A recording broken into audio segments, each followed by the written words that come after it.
എല്ലാവരും ഇങ്ങോട്ട് നോക്കിൻ. അതെ, ദീപക് മരിച്ചു. I am so happy. അപ്പൊ നിങ്ങൾ നെറ്റിയിരിക്കുമല്ലോ ഞാനെന്താ ഇത്രയും ഹാപ്പി എന്ന്. അതെ, എനിക്ക് ഭയങ്കര സന്തോഷം. ആ പറഞ്ഞവനെ ഇങ്ങോട്ട് വിളിച്ചോണ്ടാ അടിച്ചവന്റെ കർണക്കുട്ടി ഞാൻ പൊട്ടിക്കും. വിക്ടിമാണ് എപ്പോഴും മരിക്കാറും ക്രിമിനലാണ് അവരുടെ ലൈഫ് എൻജോയ് ചെയ്യാറും. അതിനൊന്നും ഇല്ലേ? ഇയാൾ നാണം കെട്ടിട്ട് ചെയ്ത തെറ്റ് കുറ്റബോധം കാരണം അയാൾ മരിച്ചു. പാണ്ടിക്കരിമ്പാറ പോലെയാണ് മോനെ. ചെയ്ത തെറ്റിന്റെ കുറ്റബോധം കൊണ്ടല്ല ദീപക് ആത്മഹത്യ ചെയ്തത്. ചെയ്യാത്ത തെറ്റിന്റെ പേരിൽ ക്രൂശിക്കപ്പെട്ടത് കൊണ്ടാണ് അയാൾക്ക് ആത്മഹത്യ ചെയ്യേണ്ടി വന്നത്. അതൊക്കെ നാട്ടുകാർക്ക് അറിയാവുന്ന കാര്യം അല്ലേ?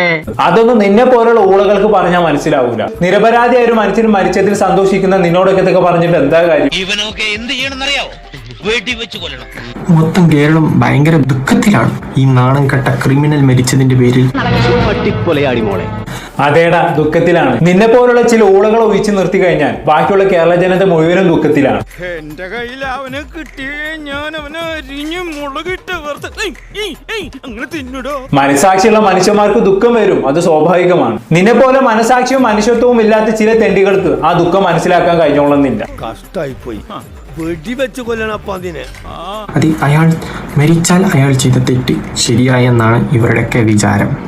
അതിന് ദീപക് തെറ്റൊന്നും ചെയ്തിട്ടില്ലല്ലോടാ പുന്നാര മോനെ. മനഃപൂർവ്വം പറയണതല്ല, ജന്മനാ വിദ്യയാണേ. അയാൾ വീഡിയോ എടുക്കുന്നത് കണ്ടിട്ടും ഇങ്ങനെ ചെയ്തിട്ടാണ് ഞാൻ ഈ വീഡിയോ ഇടുന്നതെന്ന് ആ സ്ത്രീ കറക്റ്റ് ആ വീഡിയോയിൽ പറയുന്നുണ്ട്. കരക്റ്റ് പറയുന്നുണ്ടെങ്കിൽ ഞായി ഒന്ന് പോടർക്കവിടും. കിട്ടിയ മുതലും പലിശ ചേർത്ത് കിട്ടി. ആരും കണ്ടില്ല. വാ, മൊത്തം കേരളം മൊത്തം എനിക്കെതിരായി സംസാരിച്ചാലും എന്നെ എന്ത് ചെയ്താലും എനിക്ക് കുഴപ്പമില്ല. എന്നിട്ട് പിന്നെ എങ്ങനെ സത്യം പറയാലോ, ഇങ്ങനെയുള്ള നാണക്കെട്ട വർഗ്ഗങ്ങൾ ഇനി വേണ്ട. അതെന്നാണ് നിന്റെ വീഡിയോ കാണുന്ന എല്ലാവരും പറയുന്നത്. നിന്നെ പോലുള്ള നാണം കെട്ടവന്മാരെയൊന്നും ഇനി ഇവിടെ വേണം.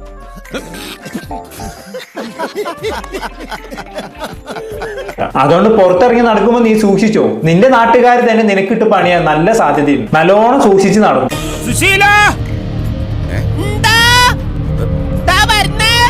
എല്ലാരും വിളിച്ചു. Okay bye. പോയിട്ട് വരാം.